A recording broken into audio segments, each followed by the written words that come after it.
In Vajrayana Buddhism, there's a practice called the Purba ritual, in which you use this thing called a ritual dagger, in which you are basically trying to transfer your conscious awareness, your conscious energy into the ritual dagger.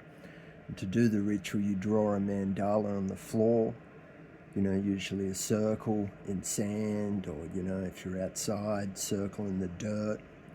And this mandala is meant to represent you throughout the ritual. It's meant to represent your sort of, say, negative energies that you're trying to kind of overcome.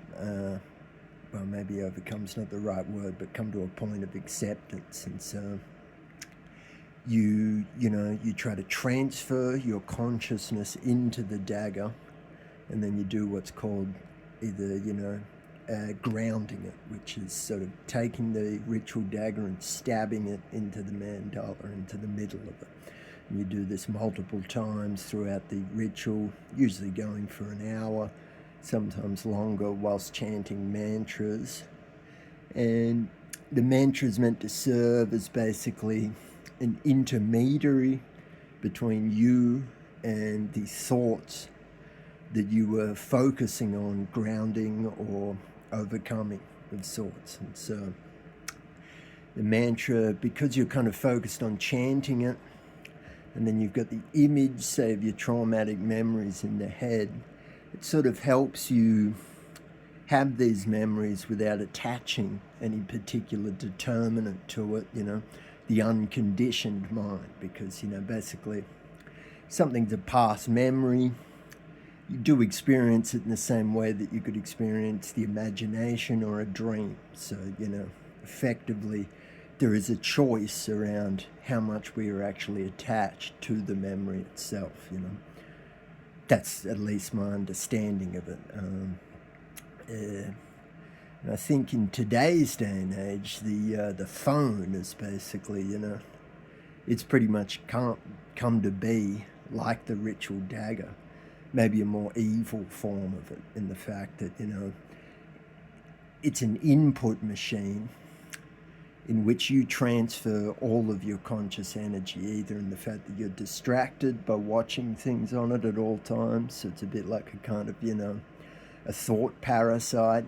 Parasites in the astral realm are known to sort of, drain people of their energy and drive them to distraction. So they're constantly, throughout their daily lives, maybe they get stuck in a loop of thinking about what it is they're going to do without ever actually doing it, which, a lot of us do that. That's been, personally the story of my entire life. As if I've just sort of, Ouroboros, the snake eating itself, I'm just going round and round in circles. But so when it comes to the phone, because it's an input machine, all of the data is being harvested with everything that we're doing. It's sort of like dragging our consciousness into this vast network, this vast system. It's sort of, and every little thing we do is training, say, AI, training these machines, giving to these data centers, but we're never paid for any of our work. If you're a writer and you're writing your poetry or whatever else into notes or the rest of it, effectively you're not publishing it, you're just training AI or training a machine off your work itself. Just like, a lot of the AI companies basically absorbed the work of many writers without ever actually paying any royalties. Just like how, think, maybe correct me if I'm wrong, that Spotify now, use the music on their website to train AI. No one actually gets paid for that. So, it's kind of like this vast thought parasite that's making a select few extremely rich, while the rest of us are just, slaves, basically. Just, it's pretty much pointless, It's almost at the point where if you were an artist and you value what it is you're doing, the best thing you could do is never release any of your work, Maybe go out in public and you could play it for the people. To me, art really it's great if it's a commodity and you can make money off it, but the main point of it is an energy exchange. If you think of it like music exists before you were born. You were born, you hear the music itself, you take it in, and then you interpret its content, and you may do that with your own instrument. You use parts of what it is you've already heard, along with, say, a certain aspect of your, day-to-day or your life experience, and then that's how music goes. So it's this energy exchange. It's always existed. If we go back to the beginning of time, we were creating instruments to imitate nature, to imitate bird song, all the rest of it. So it's always been something that's existed before the musician. So in light of that fact, it's an energy exchange.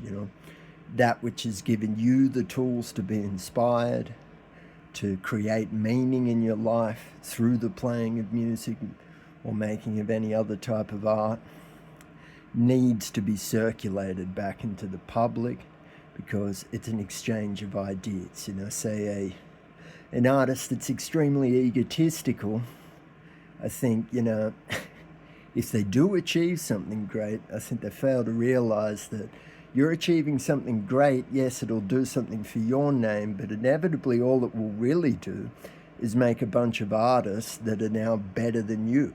Or, maybe they're following in your footsteps, but they're going to expand on your ideas. So it's sort of like, to be competitive about it is stupid, because everything's coming from somewhere.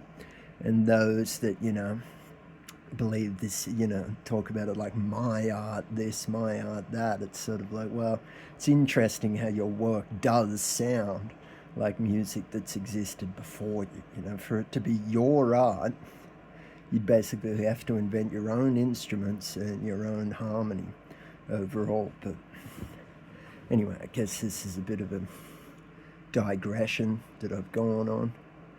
But I think, many people have mentioned the phone being an occult device, something that's sort of, absorbing the contents of everyone's consciousness.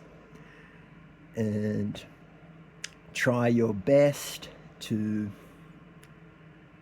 not utilize it at all times, and to recognize that no matter how addicted or pulled into it you seem, a couple of days later, if you just focus all of your attention to doing the thing you would like to do, your brain can change like that. It's incredibly adaptive. You can be addicted to something lifelong, right? And think of it like this. You might have someone who's, addicted to hard drugs. Well, they might do it for 20 years and then one day they quit.